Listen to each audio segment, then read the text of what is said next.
وہ ایک بچہ آیا نا اپنی ماں کے لیے لباس لینے کے لیے، اور پہلے وہ گیا اپنے چچا کے پاس، اس کی ماں بیوہ تھی اور اس کا لباس پھٹ گیا تھا، اور وہ اپنے چچا کے پاس گیا تو اس نے دتکار دیا۔ ماں نے اس کو روکا تھا بیٹا نہ جانا، لیکن اس نے کہا کہ تیرے بدن کے اوپر جو لباس ہے وہ بھی پھٹ گیا اور جگہ جگہ سے جسم جھلک رہا ہے، تو میں اپنے چچا سے آپ کے لیے لباس لے کے آتا ہوں۔ پھر جو رویہ اس نے اختیار کیا تو واپس روتا ہوا آ رہا تھا، تو کسی نے راستے نے پوچھا کہ کیا ماجرا ہوا؟ اس نے کہا چچا کے پاس گیا تھا ماں کے لیے لباس لینے، اس نے تو لا کے بھیج دیا۔ اللہ اکبر۔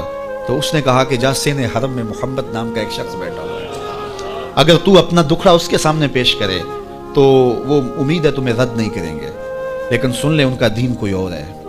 اللہ اکبر۔ اپنے ماں کے پاس آیا تو ماں کو کہا کہ چچا نے تو لا کے بھیج دیا، لیکن آپ کی حالت مجھ سے دیکھی نہیں جا رہی۔ تو ماں نے کہا کہ بیٹا نہیں، ان کے پاس نہیں جانا، سنا ہے کہ جو ان سے ملے دین دھرم چھین لیتے ہیں اس کا۔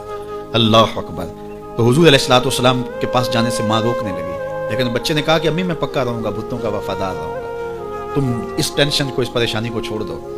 اور حضور کی خدمت میں حاضر ہوا۔ حضور صحن حرم میں چادر اوڑے بیٹھے ہوئے تھے، اور جا کے کہنے لگا میں پہلے بات آپ سے کر لیتا ہوں، آپ کا دین میں نے قبول نہیں کرنا۔ حضور مسکرا کے بولے بیٹا بتاؤ کس لیے آئے ہو؟ کہا میری ماں بے لباس ہے، میں آپ سے لباس لینے آیا ہوں۔ حضور نے چادر رحمت اتار کے اس کے کندھوں پہ ڈال دی۔ اللہ اکبر۔ وہ واپس آ گیا اور ماں پر حضور کی چادر اڑائی۔ اللہ اکبر۔ اور ماں نے کہا کہ بیٹے اس نے اپنا دین تو نہیں تجھے دیا؟ کہا نہ، میں نے پہلے کہہ دیا تھا تیرے دین نہیں مانوں گا۔ ماں کہنے لگی پتر اس کا دین ماننا چاہیے، یہ جس نے رحمت کی چادر ہمارے سر پہ ڈال